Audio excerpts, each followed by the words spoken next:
Hi, good morning, friends. I wanted to come to you today and talk to you a little bit about some things that have been on my mind and say thank you.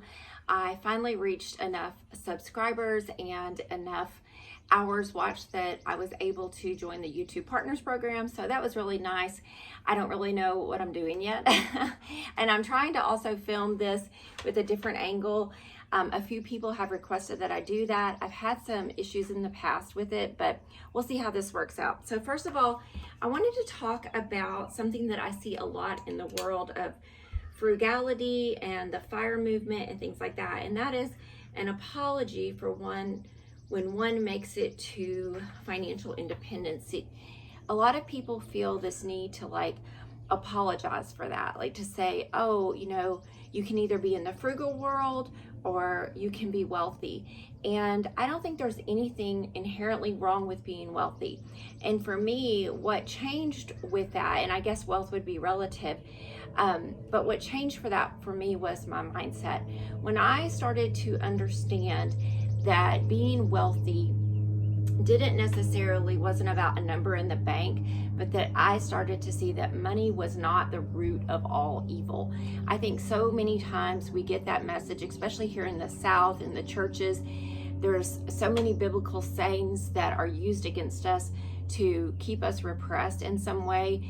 And the fact is, if you have money, you can do a lot for people. And if you don't, a lot of times you're struggling and you're more on the needy end of things. And once I made peace with that, it really changed my life.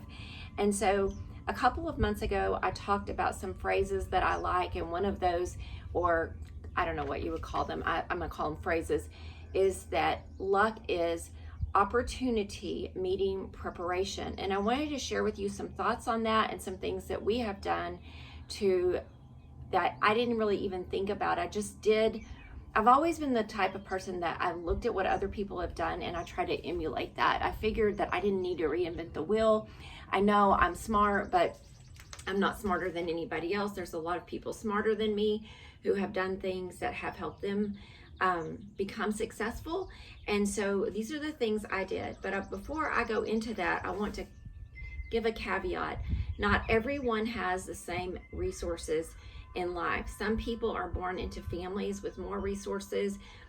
They're brought up in a way that gives them more resources. I recently met a young lady who was raised in a very religious family. They pulled her out of school in the 5th grade. I don't know if she was homeschooled or not, but she was not taught to drive a car, so she can't drive. She's a single mom. And she is not going to have the same resources as someone who was given a free college education, who was given a car, was taught to drive, was encouraged to be independent. And so we do have to see that life is not always fair for everyone. But that cannot be an excuse for those of us who have been given those resources and privilege to not use it wisely. And I see so many people who are given things in their life, and when an opportunity comes, they waste it. When I was on Bigger Pockets Money podcast, I mentioned that in my 20s, I was given a small inheritance, and that inheritance allowed me to quit my job working at a school for disabled children where I was making $17,000 a year. I got $14,000 a year for 4 years, and I inherited a mortgage with a low house payment. So that was an opportunity, and it was said to me by a relative who also inherited more money than me, don't I wish we had done a better job with that inheritance? And I said, no, I think I did a great job with it. I was able to stay home for a couple of years with my children. I took that house and eventually sold it, and that helped me have money to help my ex-husband get an education, which later on just continued to propel our life forward, allowed us to get him to get a good job, which allowed us to save for a 401k. So then when we were divorced, I was entitled to half of that that we built. So those things were opportunities that came along that we did not squander. So what I have done is, and I'm going to go from divorce at age 40 forward because that was a pivotal moment in my life, is I worked. My husband now and I have worked a lot, and we would work more when we needed to work. We never just sat back and said, well, we can't, that's not enough, so we're not going to do that job, or we're too good to make $10 an hour. So we would work, and we would make that money, and we would work extra. And working allowed us to pay off debts and to save. And sometimes you just have to go to work. Like, there's a Dave Ramsey saying, there's a place for broke people, and it's called work. And I really took that to heart, so I worked. Now, work can come in the form of different things. A family member might pay you or give you housing in exchange for working for them to help them. I think that's perfectly fine. But doing an exchange of energy for financial means or gains. We also lived within our means. Once I got divorced, prior to being divorced, we were making around $90,000 a year between the two of us, me working part-time, him working full-time, and we never had any money. And it wasn't that we lived extravagantly. We had a house, we had 4 kids, we had car payments, we had 2 car payments, we had a boat payment. Those payments were killing us. And every time there was extra money, I had an ex-husband who always was very concerned about the way he looked and buying expensive beer and things like that. And it really financially hurt us. After we divorced, I was making $15,000 a year. I then got some child support, and a year and a half later, I got child support and spousal support. It wasn't extravagant. It was around $900 a month. But I used that money and went to work and paid off my debts, was out of debt in a few years, and began to build a emergency fund.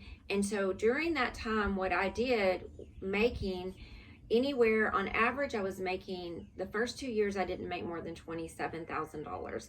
Eventually I had some years where I made like 47 up to 59,000, and that was over the course of 7 years. My money would fluctuate because during that time I also wrote a book, and I took a year to work part-time.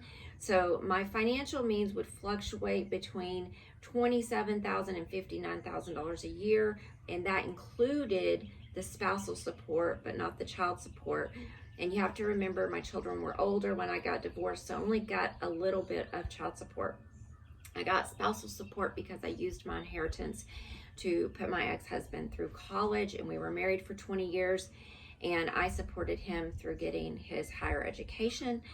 And the court saw that I had supported him through my inheritance and gave me some spousal support. So that was an opportunity, but I did not squander it. So worked, lived below my means, built a credit score, paid off my debt, built an emergency fund, and I ended up building a large emergency fund even on a smaller income. By the time I would remarried, I had built up 1 year's worth of income, never making more than $59,000. And remember, that was my highest year. I had built up $30,000 of savings just by working extra and socking a little bit away. Every month I had anything extra, I would sock it away. I also was paying extra. The only debt I had when I got remarried, well, before I got remarried, I paid it off, I paid it off right after I got married, was a car that I had for my business, and I would eventually pay that off within a few months. But even that debt I kept at $250 a month and paid it off in 3 years. I built a good credit score. What that allowed is when my now husband and I got together, we weren't married yet, we were engaged. I had such a good credit score, and I had no debt except that one small car payment. We purchased this place together. Actually, I was the one that was able to purchase it. This land was $120,000 when we found it. It was in horrible shape. We used a lot of elbow grease. I was able to purchase it with a bridge loan from my house in town because I had such good credit. And the next one was I built a relationship with a bank.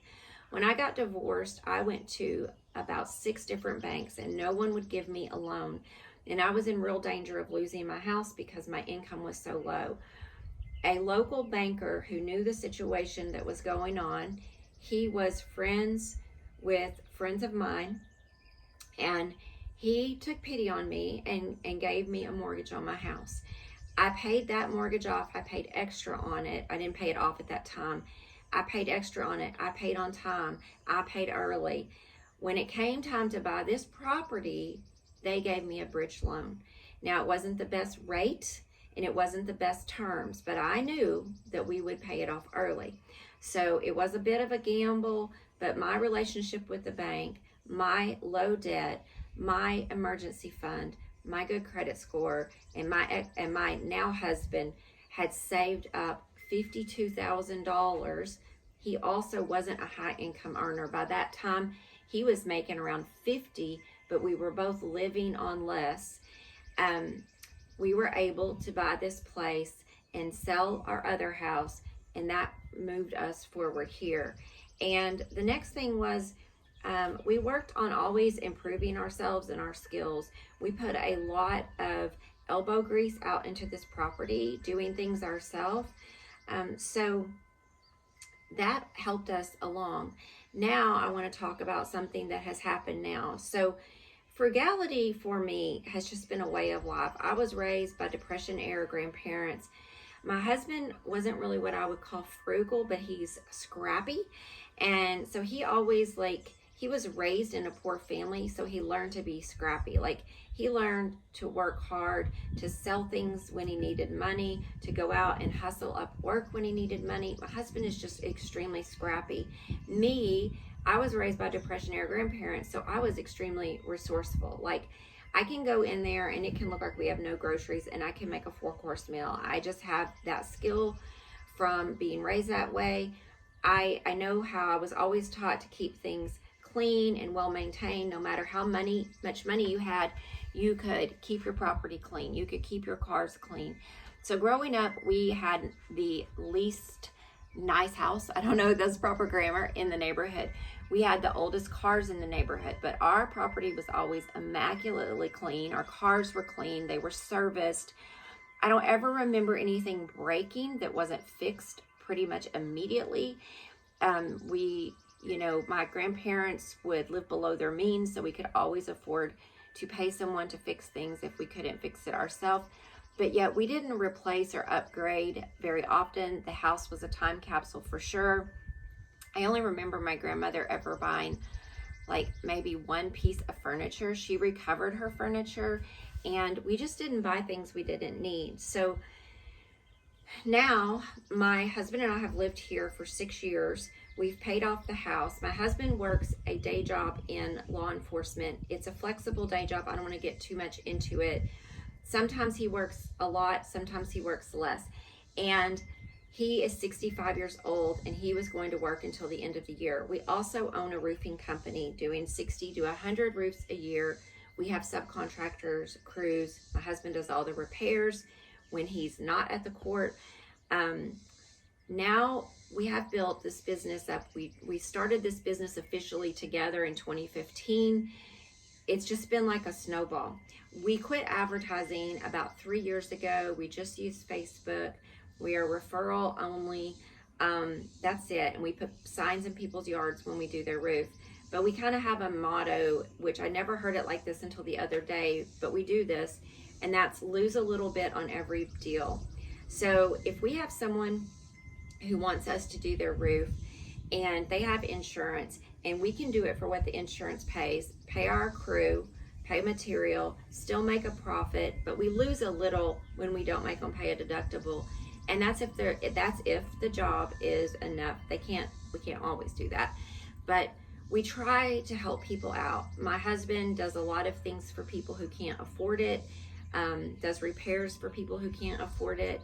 It's just, we're always try to make sure that we have the best customer service, that we give back. And what's happened now is we had an unprecedented hailstorm. We have seen 80 roofs in the past 3 days. My husband is still working at the court. He had decided in April to try to stay there till the end of the year, but now he really needs to leave.